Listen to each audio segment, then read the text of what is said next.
Welcome back, baby. Formula Relapse, the official F1 podcast of the US of A. And today we have some incredible news. Las Vegas is getting its own Grand Prix in 2023.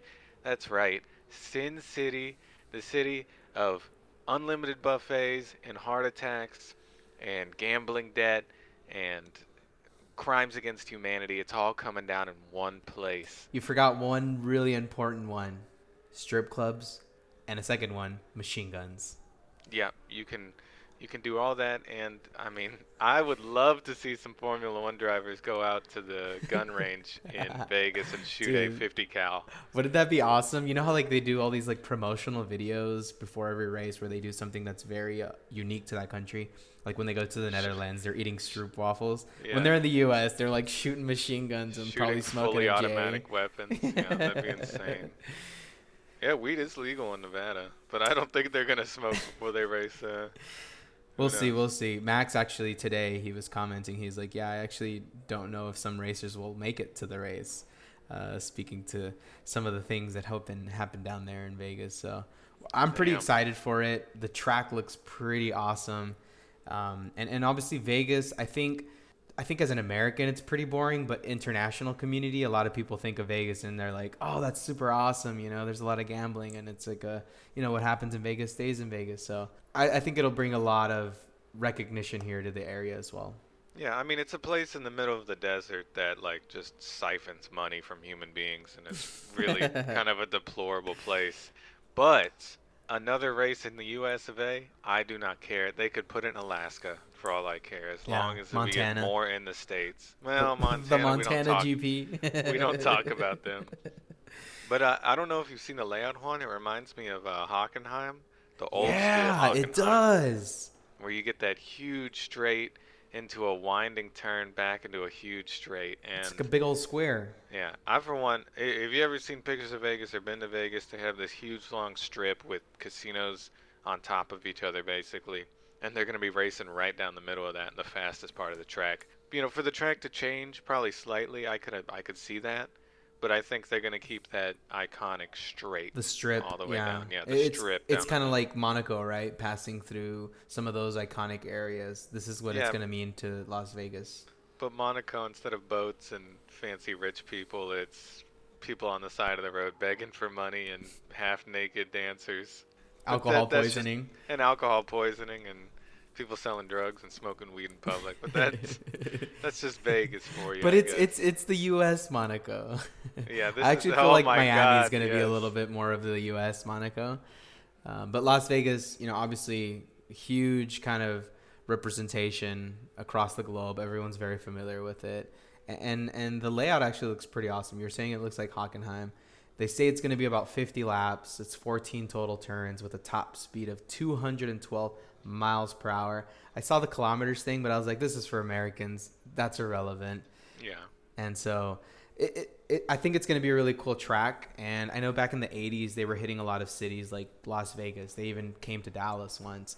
And so I think this is going to be nothing but good for the U.S. market. Well, let's not talk about the past because some of those events in the U.S. were absolutely awful, and that was a time where they were switching over tire manufacturers, and they just had crazy amounts of issues. So we're not going to talk about the past U.S. GPs. We're going to talk about the future, and it seems like the future is looking bright. Yeah, three races, whereas we just had one in Austin.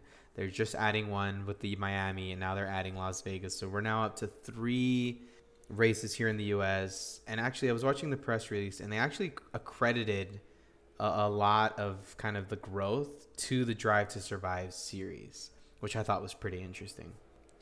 It's great to have more fans of F1 in the states. F1 it hasn't really been that popular in the past decade, at least around where I am. And NASCAR feels like it's dying off, and it's really hard for other like racing groups to get traction in this country. So F1 being so huge and people being influenced by it is going to be amazing for the sport itself.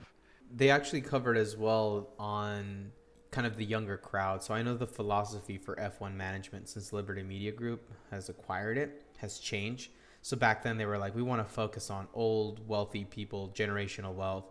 But now they're realizing a lot of the fan base can come from kind of these younger people. And so a lot of younger people, I would say that we classify under that younger people category, are coming into the sport and are becoming huge fans of it. And I know personally for me, seeing that there's going to be 3 U.S. races, that's a pretty big deal because now that's 3 opportunities for me to not have to travel too far and be able to attend one of these GPs, get exposed to it a little more, become familiar with things that they would like, right? The sponsors, the drivers, the teams, and maybe Haas gets a little more recognition. It was so hilarious because they kept asking, is this, this is so important to the U.S. market, are we going to see an American driver? Are we going to see an American team? And like everyone was like brushing over the fact that Haas is an American team, and Yeah, there's you could tell they were frustrated. The owners of F1, they were just like, well, there is an American team, but yeah, and they're like, huh?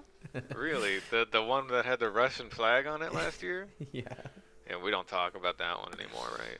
That's yeah. not an American team. I'm putting my foot down. We need a red, white, and blue American We flag, we beer need drinking, Andretti. Bush Light, We need Andretti. I think if Andretti. Andretti comes into the sport, there's already rumors going around that I think Volkswagen and or Audi and Porsche are coming into the sport. If we can get Andretti in here too, it's over. We're gonna have a super American team. We're gonna probably have a M&M's F1 team. Where's Like my Chevrolet Corvette pickup truck, Diamondback, Rattlesnake, McDonald's. McDonald's, Burger King, F1 car?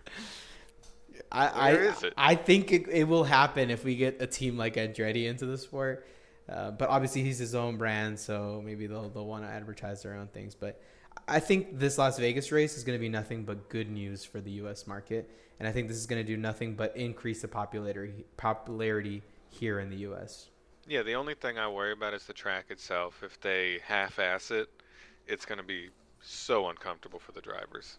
Yeah, I've never been to Vegas, but I imagine those roads are pretty nice and smooth. So hopefully they can kind of figure it out to where, it's not some crazy bumpy track. Yeah, yeah. I mean, we'll have to see. I'm still excited for it, even if it's awful for the drivers. At least it'll be something good for the U.S. of A. Baby.